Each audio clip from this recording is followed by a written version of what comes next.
Hello दोस्तों, कैसे हो आप। मैं जानती हूँ आप बड़ी खैरियत से होंगे और प्यारी प्यारी कहानी सुन रहे होंगे। चलिए कहानी शुरू करते हैं। आज की कहानी बड़ी ही मज़ेदार है। गणेश भगवान की कहानी है। चलिए, जब भी हम कोई कार्य करते हैं सबसे पहले गणेश जी का नाम लेते हैं और उनके भजन कीर्तन करते हैं, क्योंकि उनको वरदान है कि सबसे पहले कथा हो, भजन हो या कहीं कीर्तन हो या जागरण हो, सबसे पहले गणेश जी की स्तुति करते हैं और आगे उसके बाद कोई अन्य कार्य करते हैं। एक गांव में एक वृद्ध बूढ़ी अम्मा रहती थी।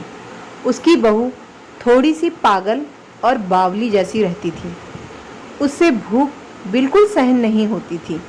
वह रोज़ सुबह उठकर सबसे पहले खाना खाती थी, फिर दूसरे काम करती थी। एक दिन उनके यहाँ पूजा होनी थी और पूजा के लिए खाना बनाना था। तो जो वृद्ध बुढ़िया थी उसने सोचा कि ये तो सुबह से ही खाओ खाओ करेगी और सारा खाना झूठा सकरा कर देगी। तो बूढ़ी अम्मा ने एक उपाय सोचा। उसने पानी के मटके के नीचे एक छेद कर दिया और बहू से कहा कि आज पूजा है तो सुबह से खाओ खाओ मत करना, तू पहले पानी भर ला, फिर कुछ खा पी लीजिए। बहू ने सास से कहा कि ठीक है और वह पानी भरने चली गई। बहू पानी भरने कुएं पर आई तो उसने वहाँ पर सबसे पहले अपने साड़ी में बंधा हुआ जो आटा था उसको निकाला और पनघट पर उसे गूंद लिया और उसकी बटिया बना ली। वहीं पास में शमशान था, वहाँ एक मुर्दा जलाया गया था। तो उसकी आँच में उसने वो रोटियां सेक ली और पास में एक गणेश जी का मंदिर था। मंदिर में किसी ने गणेश जी को चोला चढ़ाया था, तो गणेश जी की तोंद पर घी लगा हुआ था। उसने उस घी से बटिया चपोड़कर एक बाटी का भाग गणेश जी के लगाकर उसने वो रोटियां खा ली। उसके बाद आराम से घर गई। इधर गणेश जी ने क्रोधित होते हुए नाक पर उंगली चढ़ा दी। कोई उधर से निकला तो उसने देखा कि गणेश जी ने नाक पर उंगली चढ़ा रखी है। तो उसने गांव में जाकर सबसे कह दिया कि गणेश जी ने नाक पर उंगली चढ़ा दी। अब गणेश जी की नाक पर से उंगली उतारने के लिए सब प्रयास करने लगे। कोई गणेश जी के पाठ कर रहा है, कोई हवन कर रहा है ताकि गणेश जी की नाक पर से उंगली हटा ले, पर गणेश जी ने नाक पर से उंगली नहीं हटाई। अब यह बात राजा तक पहुंच गई कि गणेश जी ने नाक पर उंगली चढ़ा ली। राजा ने बड़े बड़े पंडित और ज्योतिषी को बुलाया, पर वह भी गणेश जी की नाक से उंगली नहीं हटा सके। अब राजा ने पूरे राज्य में मुनादी करवा दी कि जो भी गणेश जी की नाक पर से उंगली हटाएगा उसे 5 गांव जागीर में दिए जाएंगे।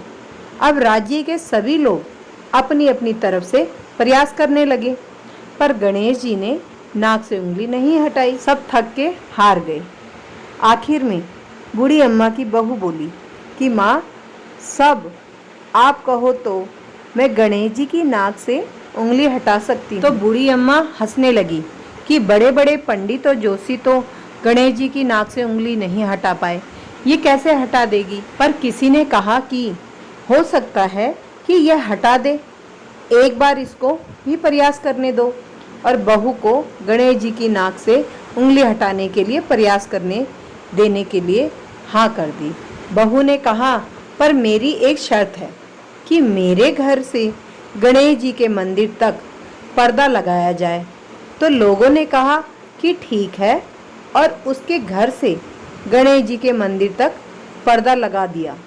अब बहू अपनी पेटीकोट में मुंगोरी छिपाकर मंदिर गई। मंदिर में मोगरा निकालकर गणेश जी से बोली, कारे कारे गणेशिया आटो लाई मयोरा, घर में पनघट पे ऑटो, ओसन के उनकी बाटी बनाई, मरिया मुर्दा की आग में उन्हें सेकी, थारी तोंद में जरा सो घी, ले लियो तो तूने नाक पे उंगली चढ़ा दी, नाक पे से उंगली हटा रियो कि नहीं तो दूं एक धोना कि अभी थारो टुकड़ा टुकड़ा हो जाएगा। बहू की बात सुनकर गणेश जी डर गए।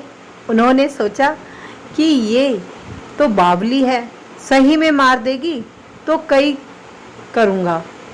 अन्नी को करी भरोसो और गणेश जी ने फट से नाक पर से उंगली हटा दी।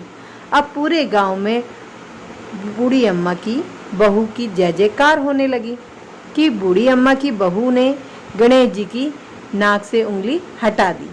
राजा ने अपने आदेश अनुसार उसे 5 गांव जागीर में दे दिए। हे गणेश जी महाराज, जैसे उस बूढ़ी अम्मा की बहू के टूटे वैसे सबके टूटे। जो कथा अधूरी हो तो पूरी कर जो और पूरी हो तो मान कर जो।